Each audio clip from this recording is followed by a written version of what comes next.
Shalom, shalom. First off, I want to give all praises to Yahweh, Bahashem, Yahweh Shai, Bahashem, Racha Kodash.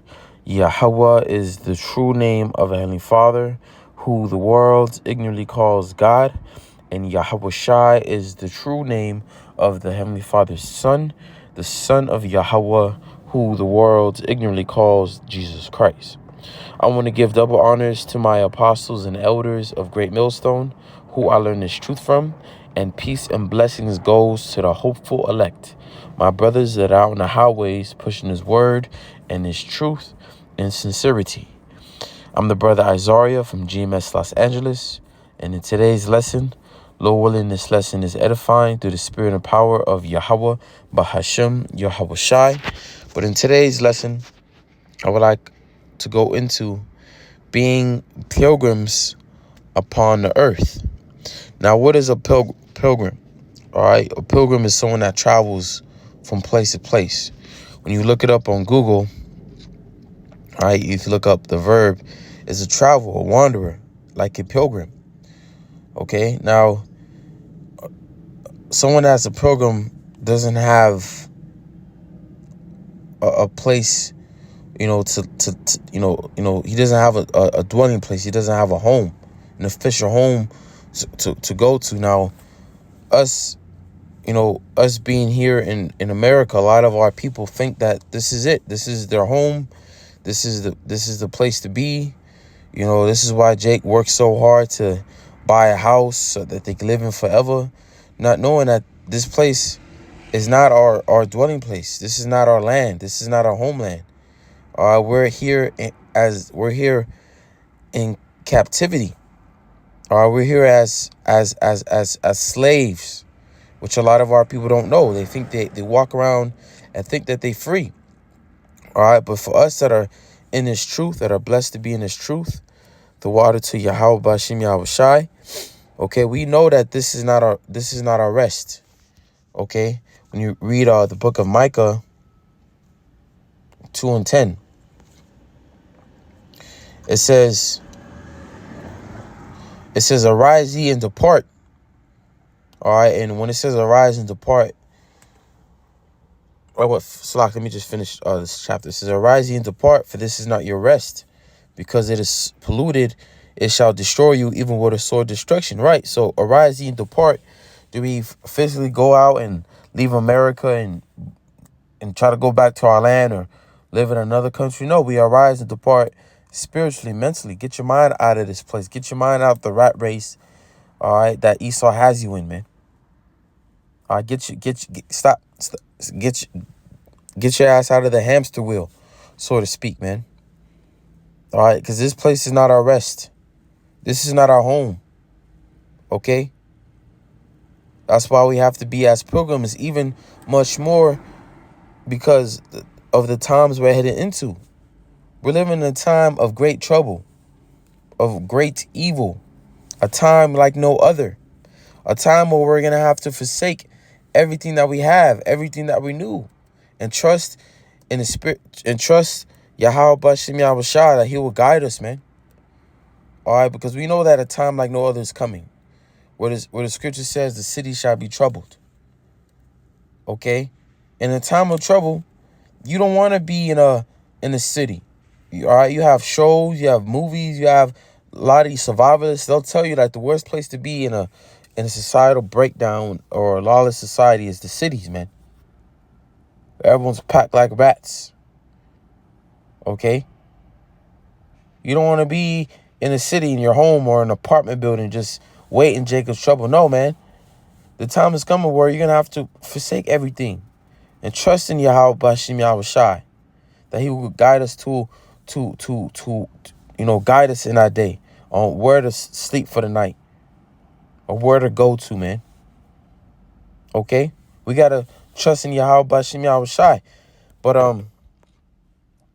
let me bring out 2nd Ezra 16:40, where it says, O my people, hear my word, make you ready to thy battle, and in those evils be as pilgrims upon the earth. So the people is referring to is you so-called Negroes, Latinos, Native Americans, and Indians, you Israelites, and of course those that are people that can take heed. Okay, it says, "O my people, hear my word. Make you ready to thy battle, and in those evils be even as pilgrims upon the earth." Right, and those evils, in the time of evil, in the time of trouble, in the time when there's famine, and when there's time when there's war, there's time where there's a lot of death and destruction and chaos happening everywhere, man. We must be as pilgrims. We must be ready to leave what we have, okay? Leave everything that we have behind. Pack what we can go and trust in the spirit and power in Yahweh Bashim Yahweh Shai. Okay, because what's going to make us what's going to make us, all right, be pilgrims? What's going to make us want to leave our house? Let's read some scriptures, all right? Let's go to 2nd Ezra 15.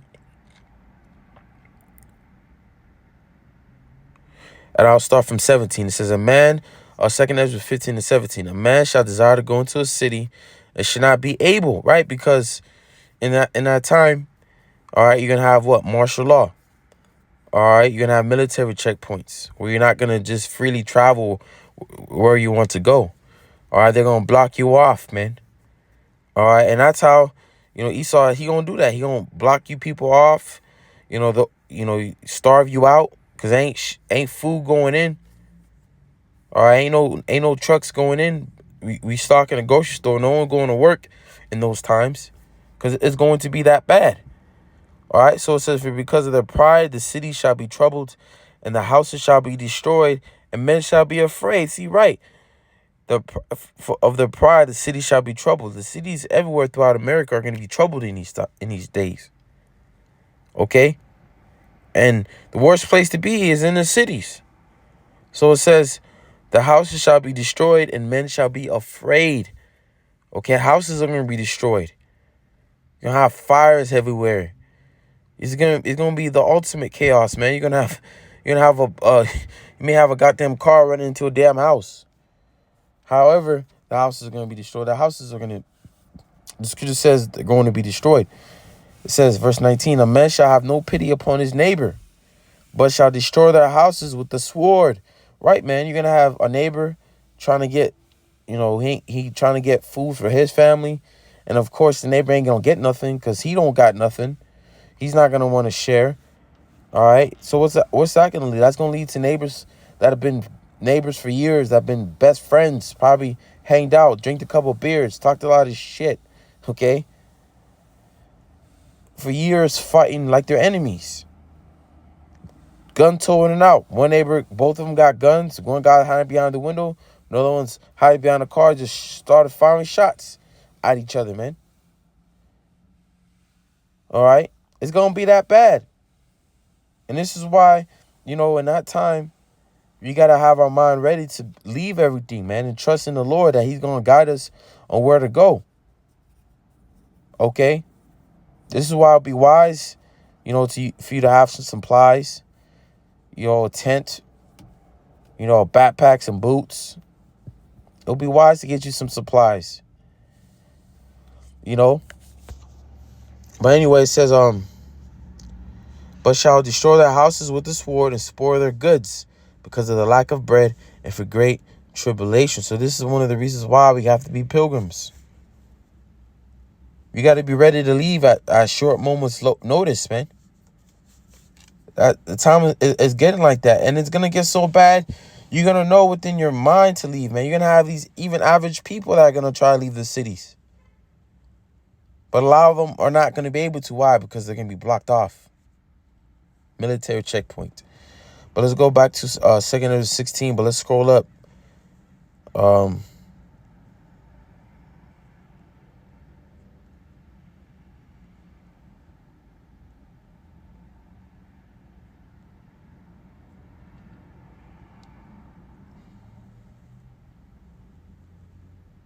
right, basically that was it. But let me I want to read that 2nd Ezra 16 and 40 in the GNTD version, which breaks down to a Good News translation. So 2nd Ezra 16:40 in the GNT, it says, listen to my message and my people, and get ready for the battle. When the disasters come, you must live as people whose home is not in this world. Right, man? And our home is not in this world. Our life's not in this world. You know? We're not, us being in this truth, all we're doing is trying to maintain and survive. We don't have no goals, or goals or dreams of buying acres of land, buying all these properties and building our own house. And we don't have, because we know at the end that it's all going to be destroyed. Okay, this is not like the Spirit had me read. This is not our rest. All right, let me see if I can find it in Hebrews 12 or 13, I think.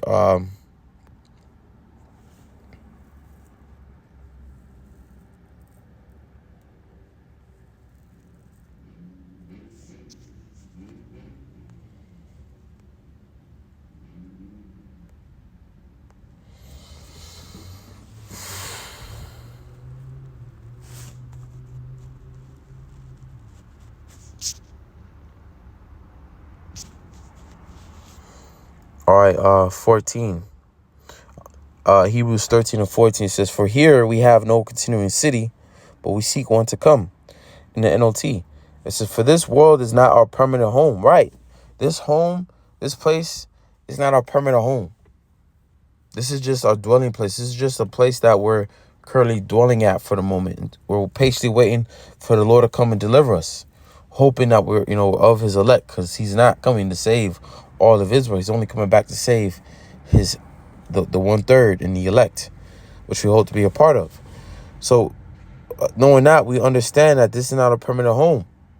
We know that we're still in captivity. We're still found in Edom's hands.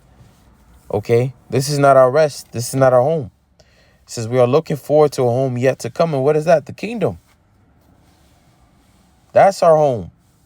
That's when we're going to be at rest. When the Lord returns and establishes his kingdom here on earth. And we be joint heirs of his kingdom. Because we were joint heirs of his sufferings. So when we're in the kingdom, that's when we're going to be at home. Here is not our home. Okay? This is not our rest, man. Yes, you may have a house. Yes, you may have an apartment. Yes, you may have these things. But that does not mean that you're going to be living there forever, man. This is just the place that your home, the state, the city that the Lord has you in is a place that the Lord gave you to currently dwell in, man. Until the time comes where we're going to have to leave everything. Because we know what's coming. Not just Jacob's trouble, but even the MOTB. When that time comes out where you're not be able to buy or sell, okay? You won't be able to maintain and continue to pay off your rent or your mortgage. So what's going to end up happening? You get evicted. You're not going to have a home. And that's all going to be part of the test for certain brothers. Okay? But let's read that again. Hebrews 13 and 14 says, for here we have no continuing city, but we seek one to come. And that's the kingdom. That's our home. This place is not our home. All right. And this is why we have to be as pilgrims upon the earth. All right. Verse 41 back in the GNTD version. It says, merchants must not expect to make a profit from what they sell. They must be ready to run for their lives. Their customers must expect to lose whatever they buy. Whoever builds a house should not plan to live in it. See? And right now you have all these people in there, working on their businesses, their own business, that partake in in the society, are living off their business, doing their business doing well. In that time, all hell's gonna break loose. You're not gonna profit from the things you sell. All right, because it says the last part says our customers must expect to lose whatever they buy. Whoever builds a house should not plan to live in it. So that's what you got going on throughout Babylon. You have people either buying a house or building one, man. You build a house just for you not to dwell in it. Because you could be in the city, you could be in another city when all hell breaks loose, where you will not be able to go to your house. Okay? A lot of people nowadays, they rely on GPS to get them to where they go. But let's say there was an EMP strike or a cyber attack where you won't be able to use your phone. How would you get home? Okay? Or you be in your house just for the NWO troops to come in and put you in a concentration camp, man. A lot of evils are coming. This is why the scripture says that we have to take heed to this word and be as pilgrims. We must live as people whose home is not in this world. Okay? Farmers should not expect to harvest their crops or pick their grapes, because in this time, Esau, Edom, the government's going to have control over all you farmers and your crops and your food and your cattle. They're going to be able to seize all of that, man. All right? It says those who marry must not expect to have children, and those who don't marry must live as if they had been widowed. Anything that is done will be useless. Foreigners will harvest their crops, seize the wealth, tear down the houses, and carry off children as slaves. Anyone who has children will be bringing them up to be as slaves or to die of starvation, man. And this is how serious this time is coming, to the point where children are going to die of either starvation, okay, or be carried off in these concentration camps. All right? So this is serious times. And, you know, if you have your mind all in this world, if you have your treasures all in this world, if you don't know what's to come, you're going to be caught up in all this, man. And this is why we must live as our lives like we're pilgrims. All right? You got to be willing to let go of everything. Like a quick account that I had in mind was Lot and his family. Now, let's read it. I'm not gonna read the whole chapter, of course, because it's a lengthy chapter. But I'm probably gonna skim through it because this is during the time where Lot was dwelling in Sodom with his family. Let me see. All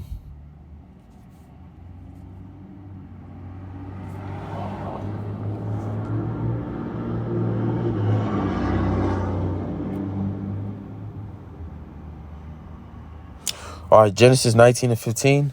It says, when the morning arose, then the angels hasted Lot, saying, arise, take thy wife and thy two daughters, which are here, lest thou be consumed in the iniquity of the city. All right, because what's going to happen? The Lord is going to rain fire upon Sodom and Gomorrah. All right, but he saved Lot and his family.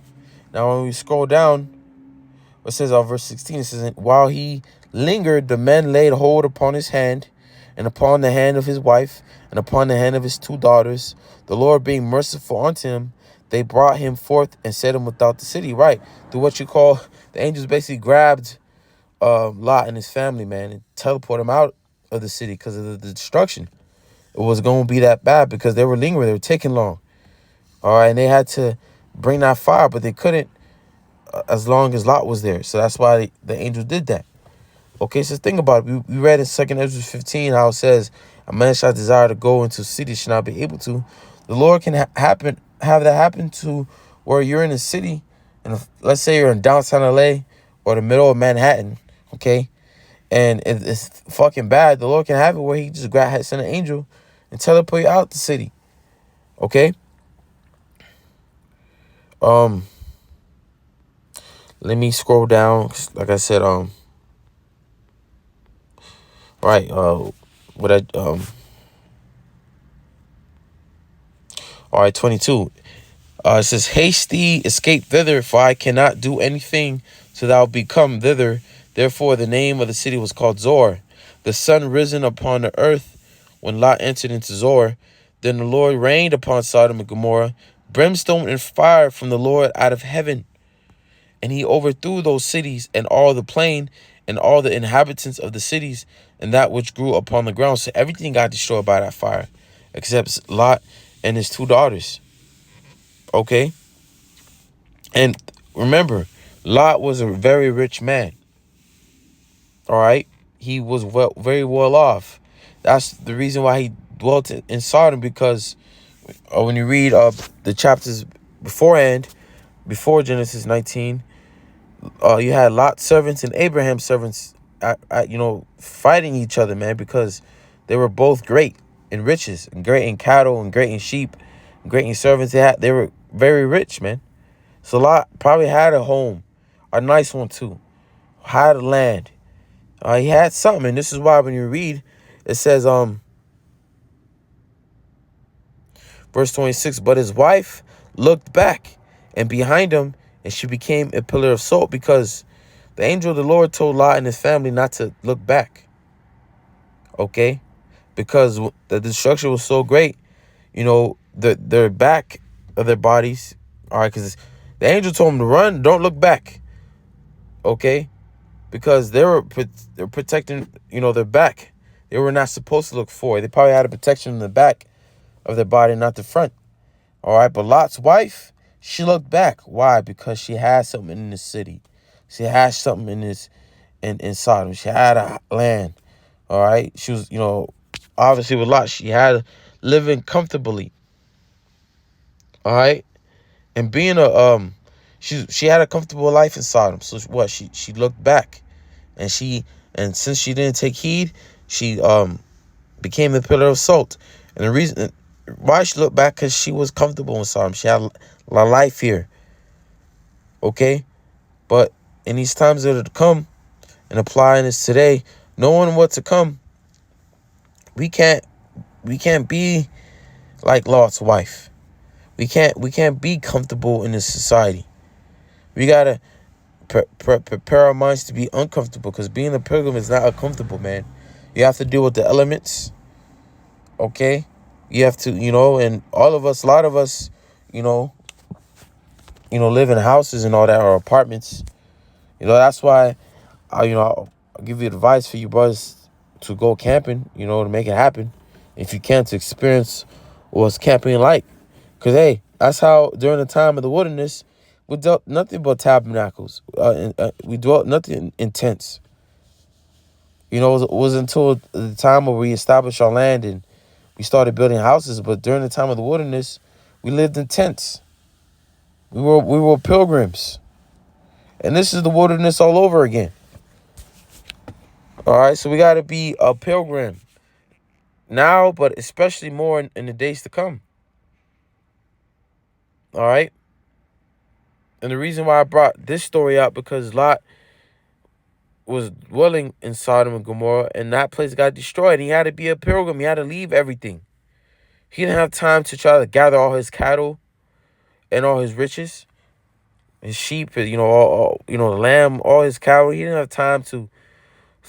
No, he could. He probably carry what he could, and he went out of there, man, because it was that bad. And that's how it's gonna be in that day. It's gonna be so bad. You can't worry about all the cars you have.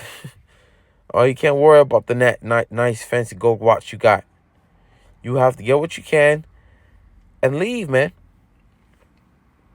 And of course, it's all going to be through the spirit and power of Yahweh Bashim Yahweh Shai. Because when we go to 2nd Ezra 16 again,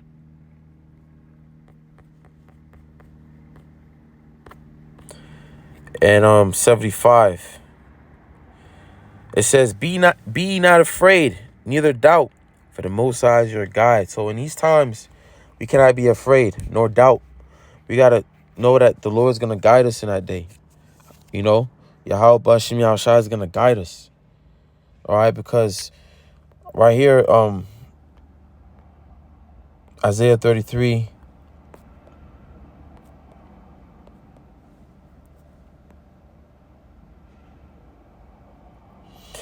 and 14, it says, the sinners in Zion are afraid. Fearfulness hath surprised the hypocrites. Who among us shall dwell with devouring fire? Who among us shall dwell with everlasting burnings? Because we're going to be in a time of great trouble where people are going to be afraid, man. Especially of our people, because the time is coming is like no other. What's going to be happening to our people? Our people are going to see and understand that this is coming from God. This is coming from the Most High himself. Okay? But it says, verse 15, he that walketh righteously and speaketh uprightly, he that despiseth gain of oppression and shaketh his hands from holding of bribes, that stoppeth his ears from hearing of blood, and shutteth his eyes from seeing evil. Right, man. He that walketh righteously, and who's walking righteously? The men of great millstone, some with our apostles and our elders and us brothers on down, man. Okay? We're walking righteously in this wicked ass world. We're speaking uprightly. We're speaking the truth. Okay? It says, he that despiseth the gain of oppressions, and that shaketh his hands from holding of bribes. Like certain a camp like to say, like, our apostles and elders have sold out, man. That's complete madness, man. The ones that sold out is you. Our apostles and elders did not sell out, man. Okay? But it says, and shutteth his eyes from seeing evil. He shall dwell on the high. His place of defense shall be the mutations of rocks. Bread shall be given him. His water shall be sure. Right, man. Let's read this in the NOT. It says, these are the ones who will dwell on high. The rocks of the mountains will be their fortress. Food will be supplied to them, and they will have water in abundance. See, this is why we're not supposed to be afraid nor doubt in the times of trouble. But we got to believe that Yahweh Bashim Yahushai is going to deliver us. Because the Lord is going to have a place for us to dwell in. All right? He's going to have a refuge. Probably in the mountains, man. Far away from people. No one near you. Okay? That's why it says in Job 5:19, which is one of my favorite scriptures, man. All right? How it says that the stones and fields shall be at let's read it real quick. You can read literally the whole starting from the 19th verse, but for the sake of the lesson, I'm gonna read just the point. So Job 5 and 23 says, for thou shalt be in league with the stones of the field, and the beasts of the field shall be at peace with thee. Right, man? Because the Lord may have it where we're in the mountains. We have to live off the mountains. Now, you know, I watch people that like outdoors guy. He's like top Edomite that fucking goes camping, man. He camps in the snow heart of Alaska, in the snow, making igloos. He knows how to make tent. He basically knows how to survive. All right, but a guy like that has nothing but experience. All right, a guy like that has been living his life like that from his young. His pops probably taught him. Okay, now us brothers, you may go camping a few times. You may know how to do certain things, but it takes a lot of experience to be out in the mountains, man. You gotta know what to eat. You gotta know how to start a fire, how to build a home. You gotta know what to stay away from. All right, are we gonna know that by being like that outdoors guy? No, the Lord is gonna teach us. He's gonna instruct us. He's gonna put it in our minds. It's like we're gonna know how to survive. Everything's gonna work out in our favor. We're gonna have everything that we need in those times. Literally. You may not know how to start a fire, but the Lord put it in your mind to know how to start a fire off scratch. Okay? And everything, the Lord could lead you to a place where there's nothing but food and water. Let's read that again. In Isaiah 33, it's 16, NLT says, these are the ones who will dwell on high. The rocks of the mountains will be their fortress. Food will be supplied to them, and they will have water in abundance. See, so the rocks of the mountains will be their fortress, our current dwelling place, our home. Okay, food will be supplied to them. So food, the Lord's gonna give us food. All right, he could have angels bring you food. He could have animals bring you food. He could have food just appear. All right, and it's gonna be real food, probably the first real food you ever had in your life. If it was given to you by an angel, food just appeared, Food for you and your families, while others in the cities, others in this world are stuck, starving, eating their children, or starving to death, man. we and our families are gonna be good. And that's why we gotta have our mind as a pilgrim, but also trust in Yahweh Bashim Yahushua. Understand that He's gonna be your guide. He's gonna be there, man. It's gonna be hard, but you gotta trust in Yahweh Bashim Yahushua. So with that, Lord willing, you brothers edify. Don't give all honor, glory, and praises to Yahweh Bahashim, Yahweh Shai, Bahashim, Racha Kodash. Shalom.